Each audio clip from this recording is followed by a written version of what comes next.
we're coming on to the Shenandoah National Park, and I could keep going straight, and that's a fine road, but this is a beautiful road. This is where you would take like a convertible and you would do your thing. Alright, I think I can go this way. The prices are kind of steep. Private vehicle, 30 bucks. Motorcycle, $25. $25 to get onto this road. That's crazy. They really made it really expensive. And if you want to just walk in, it's $15. Hey, how's it going? Thank you. Funny that the SKyline Drive, it goes north and south. It goes all the way to Front Royal and Waynesboro. Waynesboro, yeah. And there's hikers everywhere. You see there are packs. But this road is really amazing. But it's the type of road that you do not want to speed. I think the speed limit is insanely low. I mean, I've gone through here in winter. They've closed sections because of the snow, but it's amazing. It's beautiful here. It really is. It's one of these roads where you want to come and ride, but you have to do it slowly. And if you come here in spring, when people bring their RVs here, it's virtually impossible to have a good time in a motorcycle. But you have to have the right mindset.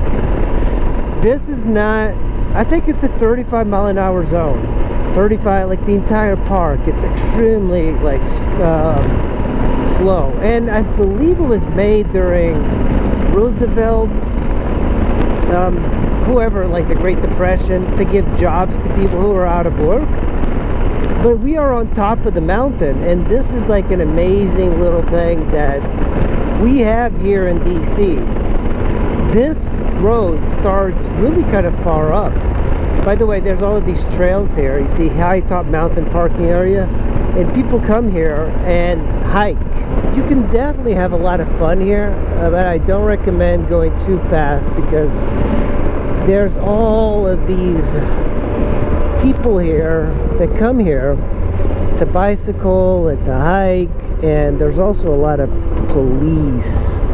The police is something that's kind of everywhere.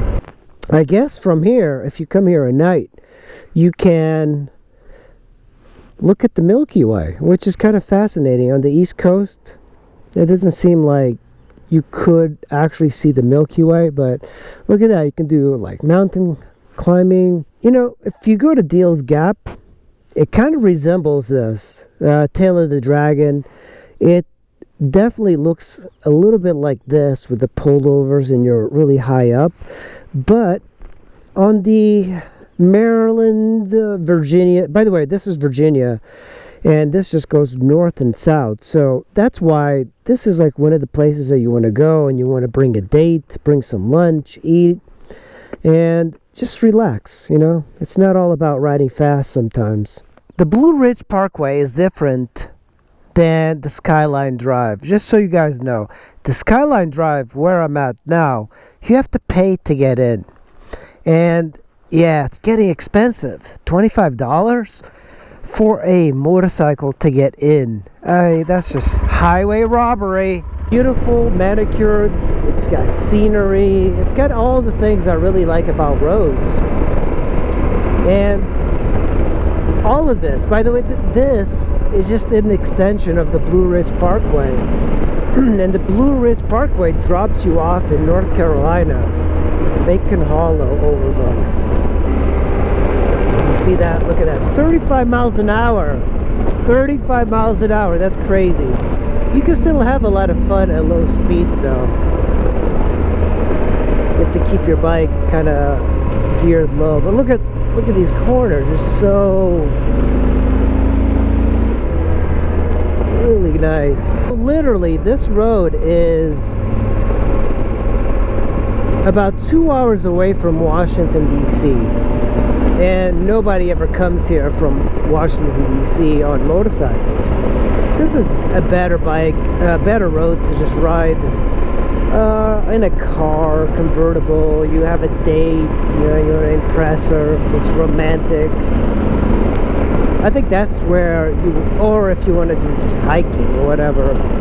But I've been through here many times, and I believe that the speed limit used to be 45, which makes a little bit more sense, because going 35 miles an hour here doesn't make any sense at all.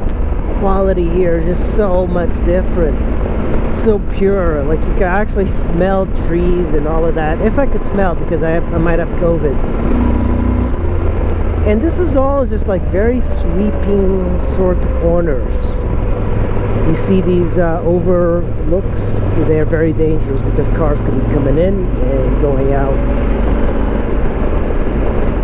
You know, this area also has plenty of campgrounds, so there's different types. You know, the campgrounds that I stayed here were the pay kind. You pay for a spot,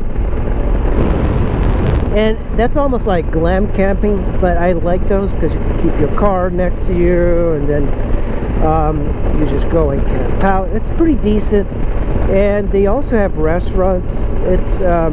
It's a very select locations. They're not everywhere here.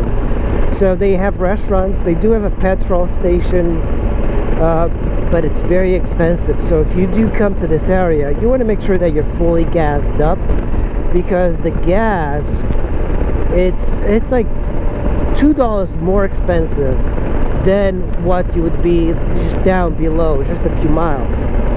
But people will pay that because they start to panic because there's no big gas station. It's the same thing that happened when I was in, I believe, Yosemite. Was it Yosemite? Yeah, Yosemite does that. They put these very expensive gas stations right outside of the park entrance, and you're talking about like $4 to $5 a gallon.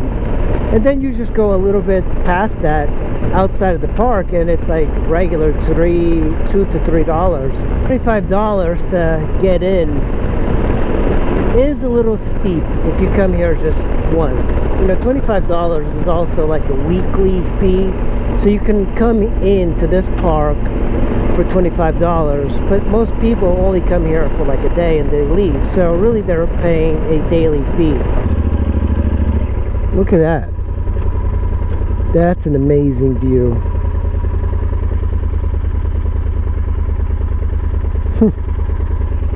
Well, enough of that.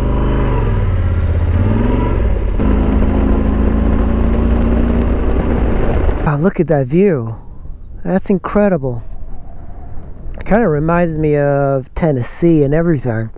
It's a little chilly, I'm not going to lie. It is chilly. Good thing I brought my jacket and liner. But awesome. Such a good backdrop to ride. You know, it's you know, if you're riding through here and you're having fun and just kind of twisting and winding, it almost feels like a symphony. You know, everything just goes in perfect, no cops. And today's a Tuesday, so I'm not really running into a lot of people. Cars are seeing me behind and they're pulling over to let me pass. Win-win. That's how cars should do it. Just a little twist. Just a little. I don't want to go too fast here. Jesus. I don't want to get a ticket. They've been mowing the lawn too. You can tell they've been cutting. Can you imagine like riders coming here? It's like, oh, grass clippings. Ah, lady. Product of today's very soft society is the grass clippings problem that motorcyclists are now pretending it's a problem. They want you to cut the grass and then blow it off. Yeah. Look at these people. Oh, look, hikers. Yeah. There's these people that just drive around with cars. They're called trail angels, and they help hikers. It's kind of nice. They give them water. There's a lot of that here. There's a big community of hikers, because I never understood that, because it's so boring. Hiking is so boring. I'm glad I'm doing like mountain biking, because that's way nicer. I guess when I'm like ancient, it's like when I'm like 80 or 90, I can take up some hiking, because it's like it's a nothing. It's just like walking around in the woods. Great. This is an amazing park. It's beautiful, just an amazing park, and I really recommend people to come here. All right guys, thanks for watching. I really appreciate it, and I'll see you in the next video. Bye. I drink your milkshake. I drink it up. Kind of stuck here. The cops won't bother me.